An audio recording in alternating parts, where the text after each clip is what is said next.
there. So one of the things I decided I wanted to do was to do some really, really casual videos, like extremely casual. Like I'm like basically laying on my bed right now and I'm just going to share with you as if I was on the phone with a friend. So I wanted to tell you about some travel experiences. And this one happened to me when I was in Turkey. When I travel, I am very, very, very specific on what I buy. I'm a minimalist packer. I'm a budget traveler. I pride myself on hardly having anything with me. I really love to have just exactly what I need. So I have a 35-liter backpack and I try to keep it as lightweight and as minimal as possible as far as what I put in there. So that being said, I don't go shopping. I don't buy souvenirs. The only thing I'll ever buy is jewelry from a place. If I can wear it on my fingers, if I can wear it around my neck, then I'll buy it. But other than that, I don't purchase stuff unless I'm going to have it shipped. There are different kinds of circumstances. Like my very first trip to Germany, I was in the Black Forest and my family hails from that area. So I really wanted a cuckoo clock and I wanted to get one for my mom as well. So of course I bought those, but I wasn't carrying them with me. I had them shipped home. So that was a splurge. That was a special time. So I just wanted to clarify that that's the kind of traveler I am. So I'm in Turkey. And when I first arrived in Istanbul, of course, I'm getting all of the advice, like make sure that you don't get conned with the purchasing of rugs and all this kind of stuff. So whatever, I didn't really care because bottom line is I was not buying a Turkish rug. I'm sure they were beautiful. I just had no intention of buying one because I'm not going to carry that. I don't want to ship anything. I don't need a rug. So I went all the way through Istanbul, didn't purchase any rugs.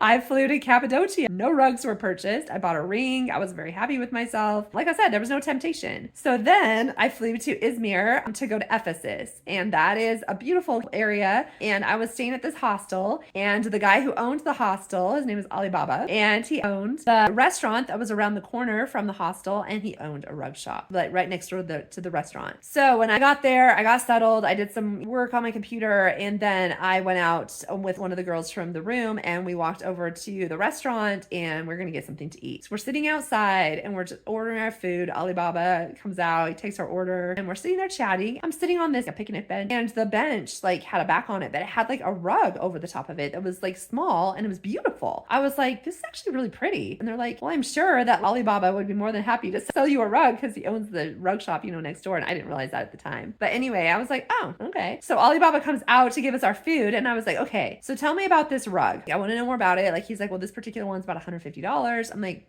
I'm like, well, do you ship? And he's like, yeah, I totally ship. I'm like, okay, well, this is sounding interesting to me. I'd actually be interested in this as a possibility. So after I finished eating, he had me come over to the rug shop, of course, and he wants to show me everything. So of course he's pulling it out, all the stuff. And now I'm feeling like even more and more obligated to like, oh crap, like he's pulling everything out. Like I'm such a people pleaser. So, I'm not gonna like, he's gone to all this work now. Like he's pulled out everything. I feel more obligated to actually have to buy something. I'm like, but now the prices are not 150. Like the ones he's showing me are like minimum of like 200, 250, of course. And so I'm just like, okay. So I was back and forth. I was thinking I really should just not do this. Like it's getting more expensive. Well, I don't need this. I don't need a rug. But then it's like, I'm starting to notice, I'm like, yeah, but this is kind of a special opportunity. I mean, it's kind of cool. So I narrowed it down to 3 rugs and I told him, well, I'll just make up my mind and I'll buy it in the morning. He was like, no, it's better if you just buy it now. So I was like, okay, I'm getting the pressure. And so finally I was like, you know what? Oh, fine. And so I just made my choice. I decided on the rug. He gets it all packaged up, takes my credit card, charges it. And he's like, oh yeah, and I can't ship it. It's not going to work to ship it. I'm like, what? I have to have it shipped. Like, what do you mean? He's like, it'll be better. Like you just take it, go ship it from Europe. It's going to be easier for you just to ship it home from Europe. I'm like, I can't get it to Europe. I was flying a budget flight. Like, so that next afternoon, evening, I was flying back to Istanbul. It was on Turkish Airways and I had luggage. Like I could bring a carry-on. Like I could bring it on that flight. I didn't think I was going to have a problem with that. But then after that, I had a million different like budget flights that I had already scheduled throughout Europe. And I'm like, I'm not going to be able to get this thing to Europe because I just kept on thinking, oh my gosh, are you kidding me? Like I tried to take this to the airport and they weigh my bag. Now my bag is either going to be like overweight. They're going to charge me for the bag or they're going to charge me for an extra item. It was just ridiculous. I was like, I cannot believe this. I can't take this. Well, I had it. There was like, it was done. I've already bought it. So I was like, all right, whatever. So I go back to the hostel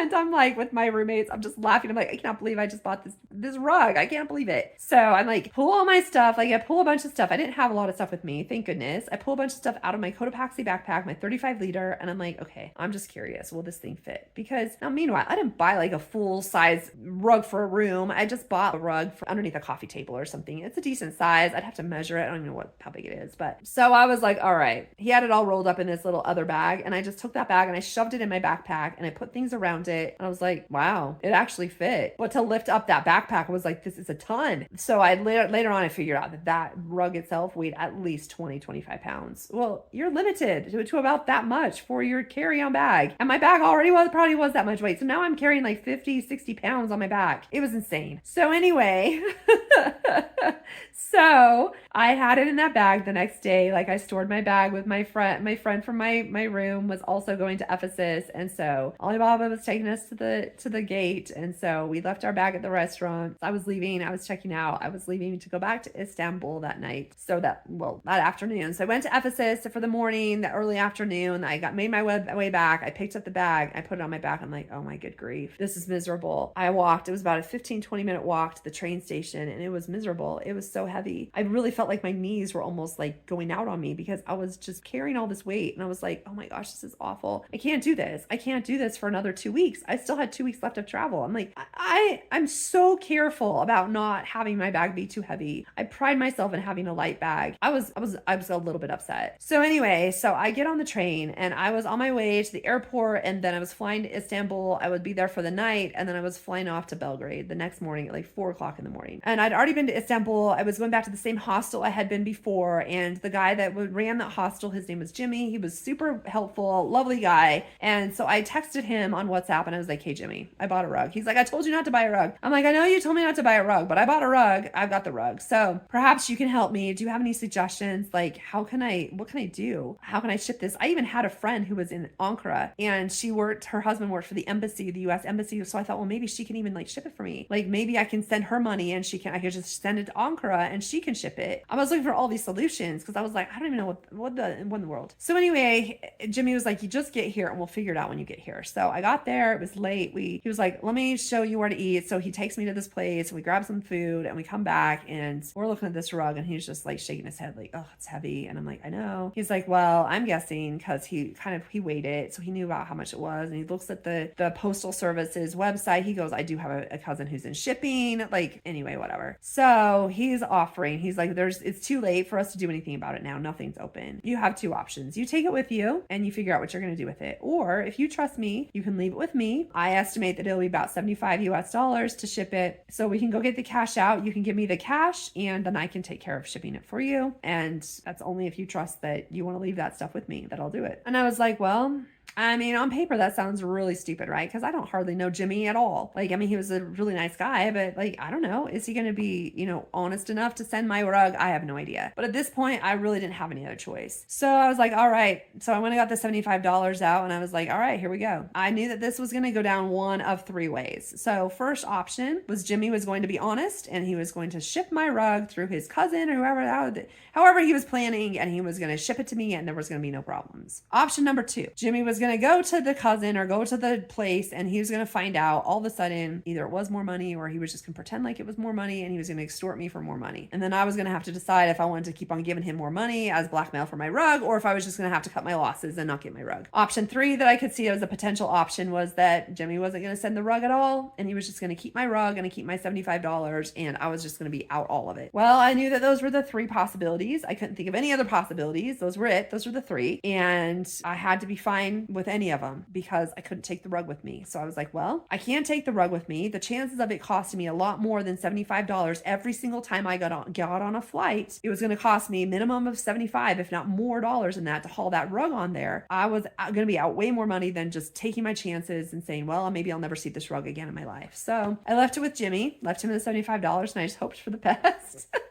then I went on my merry way thinking, why in the world did I buy that freaking rug? So anyway, so 2 weeks went by. I was still on my trip. He said it was going to be a period of time before he even got to go see his cousin, the shipping cousin, whatever. I don't even know who this was. I don't even know the situation with the cousin. Anyway, whatever. So I figured he wasn't sending it for a minimum of 2 weeks because he wasn't even going back to his hometown for 2 weeks. So by the time I got home, I just reached out to him and I was like, hey, just checking in. How did it work? Were you able to ship off the rug? And he was like, well, I still have to meet with my cousin. I'm like, yeah, right. So I waited a little bit longer and then he sends me the shipping confirmation. He sent it and I had a little tracking number and sent me my rug. So 2 weeks after that, so about a month after I had left the rug, a month after I purchased the rug, I had the rug. It came to my house in the USA and I currently have it. I'm going to show you some pictures of it underneath my cute coffee table. It matches my house perfectly. I am glad that I bought the rug, and I'm actually glad for this story because I think the story is crazy. It's typical Amy to have like some ridiculous thing like this go on.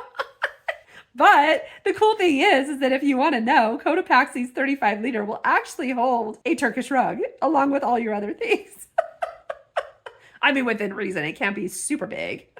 My rug's not super huge, but it can hold it. It's just really heavy. I'm actually going to do a video on my Cotopaxi backpack, my very favorite backpack I've ever owned. I have tried to have cheap backpacks. I've looked around at other things that were about the same price. Cotopaxi is my very favorite. I'm going to go through all of the features of the Cotopaxi 35 liter Alpa and why I love it so much and why I highly recommend it. I've had other friends who've actually purchased it too, and they love it as well. And it's just such a great bag. Anyway, I know that it was made and designed by an urban backpacker, and I'll tell you the story about that on another time. But anyway, thank you so much for joining me. That was just a fun story from a time in Turkey and buying something ridiculous and then having to figure out how I was going to get it home. You know, it wouldn't have been that big of a deal, but the problem was, like I said, I was limited on I didn't have the space. I had a flight that was leaving out early. I just didn't even have the time to even go to a post office. So I was really kind of at the mercy of the help of a stranger. I mean, Jimmy was wonderful to help me out. Very, very nice guy. Very helpful at the hostel. I mean, that's why I love hostels too. They usually really try to take care of their guests. Anyway, okay, so thanks a lot again for joining me, and I'll catch you the next time. Okay, bye.